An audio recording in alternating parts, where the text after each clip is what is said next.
සුබ දවසක් ඔයාලට. අපි අදත් ආවා අලුත් වීඩියෝ එකක් අරගෙන. අපිව දැම්ම subscribe කරන්න, ඒ වගේම bell icon එකත් click කරන්න. ඉතින් මේකට අපි කරන්නේ මොකක්ද කියලා බලමු. ඉතින් මේ ගෙදර හදාගත්ත කෝමාරිකා කෑල්ලක් තමයි මම මේකට භාවිතා කරන්නේ. ඒ වගේම බීලුණුත් ගන්නවා. ඉතින් අද අපි කරන්නේ කොණ්ඩෙට සත්කාරයක්. ඉතින් අපි එක බලමු කොහොමද වෙන්නේ කියලා. ඉතින් මම මේ විදිහට කෝමාරිකා හදා ගන්න විදිය කලින් මම වීඩියෝ එකකින් පෙන්නුවා. මේවට පොහොර දා ගන්න විදිය. එහෙම. ඊට පස්සේ මේ කපාගත්ත කෝමාරිකා හොඳින් පිරිසිදු කරගන්න. හොඳ වතුරෙන් පිරිසිදු වතුරෙන් හොඳට හොද ගන්න. ඒ දූවිලි එළිය බිමනේ තියෙන්නේ. ඒක නිසා මේ දූවිලි සත්තු නැති නිසා සුද්ධ කරගන්න. කෝමාරිකා කෑලි කීපයක් ගන්න. මම මේකේ කටු සුද්ධ කරන්නේ හැම පොත්ත සුද්ධ කරන්නේ මොකුත් නැහැ. මුළු කෑල්ලම තමයි භාවිතා කරන්නේ. අද මේ වීඩියෝ එක ඇත්තටම කරන්නේ ඔයාලගේ කොණ්ඩේ සඳහා තමයි මේක කරන්නේ. කොණ්ඩේ වවාගන්නේ කොහොමද කියන එක. ගොඩාක් ළමයින්ට ගොඩාක් වැඩිහිටි අයට තියෙන ප්‍රශ්නයක් තමයි මේ කොණ්ඩේ යනවා කියන එක. ඉතින් මේ කොණ්ඩේ දික් කරගන්න තමයි මේකෙන් තියෙන්නේ. යනවට කියන්නේ මේක හොඳට වවා ගන්න තමයි ඕනේ.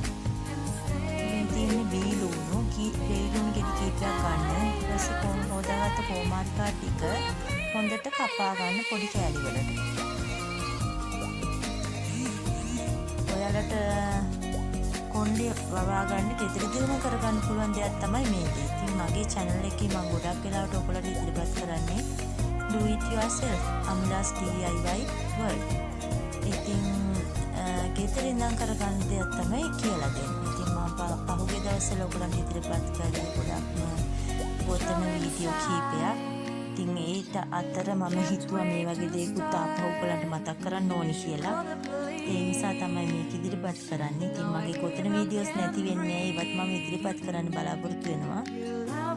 ඊළඟට වීඩියෝ එකත් එක්ක රැඳී ඉන්න. ඉතින් මේ විදිහට හොඳට කපාගෙන වාජනයකට දාගන්න. ඊපස්සේ බීලුණු ගෙඩියත් හොඳට සුද්ධ කරලා කපා ගන්න ඕනේ.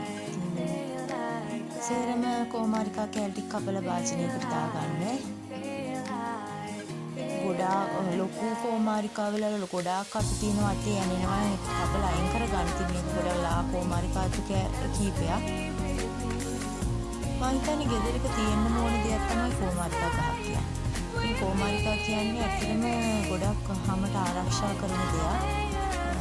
පිච්චිච්ච වෙලාවක හාමියාව පැහැවෙච්ච වෙලාවක කෝමාරිකා කෑල්ලක් ගන්න පුළුවන්. ඉතින් ආහාරයට ගන්න පුළුවන්. මේකේ මැද අරගෙන ප්ලාස්ටික් වලට වයිටා කරන්න පුළුවන් කෑමට අරගෙන. ඊපස්සේ බීලුණු අරගෙන හොඳට සුද්ධ කරලා සෝදලා අපි කපා ගන්න ඕනේ. ඔයාට ලොකු බීලුණු ගෙඩියක් නම් ගෙඩි එකක් දෙකක් විතර ඇති වෙයි. ඉතින් මම මේ පොඩි බීලුණු ගෙඩි 3ක් විතර ගත්තේ. මේවා සෝදලා සුද්ධ කරලා මේ වගේ පොඩියට කපා ගන්න. ඉතින් ඔයාලා වෙළඳ පොලෙන් ගන්න විවිධ ಜಾති අපේ ඇඟේ ගල්වනට වඩා ගෙදර ඉඳන් හදා ගන්න දේක් පාවිච්චි කරාම ඉතින් ආරක්ෂාවට ගොඩක් හොඳයි. නැත්නම් බ්ලීචිං වර්ග අහුවෙලා ගොඩක් කොණ්ඩේ යන්න වගේ දෙයක් වෙන්න පුළුවන්. ඉතින් මේ වගේ ස්වාභාවික දේවල් හදා ගන්න පුළුවන් නම් ඇත්තටම ගොඩක් හොඳයි. ගෙදර ඉඳන් ඔයගොල්ලන්ට පොඩි වෙලාවකින් මේ දේ කරගන්න පුළුවන්. ඉතින් නාන්න ඉස්සෙල්ලා මේක හොඳට ගාලා පැය කීපයක් ඉඳලා නාන්න පුළුවන්. කොණ්ඩේ එහෙම ගඳක් ලොකුවට දැනෙන්නේ නැහැ මමත් භාවිතා කරපු නිසා. බීලුණු කියන්නේ හොඳ සත්කාරයක් කොණ්ඩෙට. කොණ්ඩේ මැවෙන්න භාවිතා කරන දෙයක්. අපි ආහාරයට ගන්නවා වගේ මේ වගේ දේවලුත් කරලා බලන්න.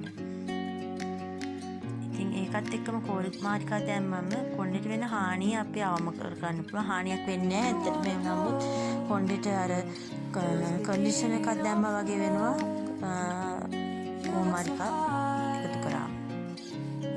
ඉතින් මේ හදන මිශ්‍රණය මේක ඔය ඔලුවට දාලා හොඳට මසාජ් කරාම වාගේ හොඳට උරා ගන්න ඔලුවට. යාකුණු දෙයක් නෙවෙයි, නරක දෙයක් නෙවෙයි. අදම උත්සාහ කරලා බලන්න.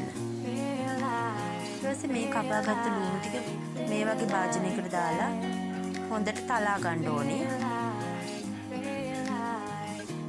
ඊට පස්සේ හොඳට තලාගෙන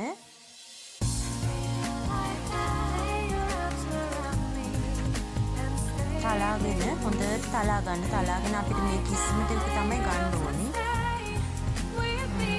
එතන ඔයාලා ඒ කියලා බ්ලෙන්ඩර් එක දාලා කටුමේල් කරන්න එපා. අපි කපාගත්ත කොමාරිකා ටික මේ වගේ වතුර භාජනයකට දාලා ලිපේ තියා ගන්න. අපි හොඳට කපාගත්තනේ. ඒක ලොකු වතුරක් කරන්නේ සාමාන්‍ය වතුර කොමාරිකා දාලා ලිපේ තියලා හොඳට උතුරව ගන්න.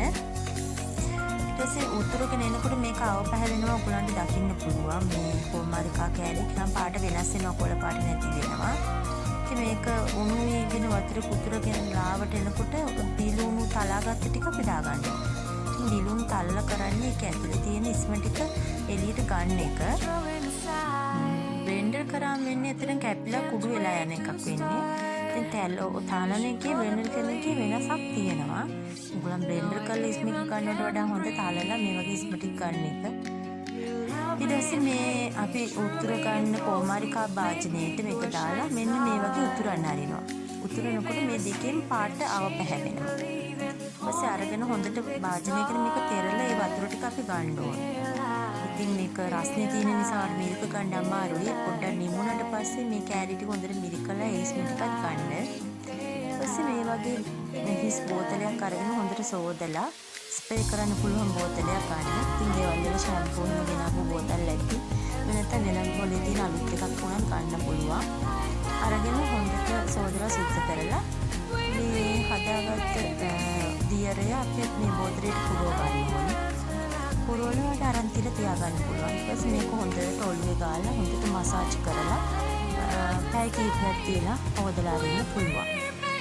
ඔයාලට එහෙම සාමාන්‍ය නිකන් වෙලාවට පොඩ්ඩක් ගාගන්න නම් පොඩි ප්‍රමාණයක් අරන් ඔළුවේ ගාගන්න. ඊට පස්සේ ඔයාලට ඒක නිකන් ස්මෙල් එකක් එනවා නම් උඩින් මොන හරි පොඩ්ඩක් ගාගෙන යන්න සුවඳ එන ඔඩි කොලන් ටිකක් හරි කමන්නේ. හැබැයි වැඩිපුර හොඳට නාන වෙලා ගිට්ටු වෙලා හොඳට ගාලා ඔයාලට නා ගන්න පුළුවන්. ඉක්මනින් කොණ්ඩේ බවා ගන්න හොඳම සත්කාරයක්. ඔයගොල්ලන් අදම කරලා බලලා මට කමෙන්ට් කරන්න කොහොමද කියලා. ඒ වගේම මේ වීඩියෝ එක ෂෙයා කරන්න අමතක කරන්නත් එපා. ඊට පස්සේ ඔයාලා මාව සබ්ස්ක්‍රයිබ් කරන්න. මෙන්න මම පුරවගත්ත තියරය. උතුරලා ගියා පොඩ්ඩක් උඩටම දාලා ටිකක් අයින් කරලා ආපහු වහනවා. ඊපස්සේ මේක හොඳට නිමුනම ඔය ඔළුවේ ගාලා ප්‍රතිඵල අපිට දැනුම් දෙන්න. ඉතින් මගේ බෝතලයක් මම හදාගත්තා. ඊට පස්සේ මේක ඔයාලට පාවිච්චි කරන්න පුළුවන් තියාගෙන. ඉතින් මම හිතන්නේ ඔයාලා මේ වීඩියෝ එකෙන් යමක් ඉගෙන ගන්න ඇති. ඉතින් අපි බලාපොරොත්තු වෙන අලුත් වීඩියෝ එකකින් ආයෙ නැවතත් හමු වෙන්න. ඉතින් අපිව සබ්ස්ක්‍රයිබ් කරන්න. ඔයාලට ගොඩාක් ස්තුතියි අද දවසේ මගේ වීඩියෝ එකත් එක්ක රැඳී සිටියට. සුබ දවසක් ඔයාලට.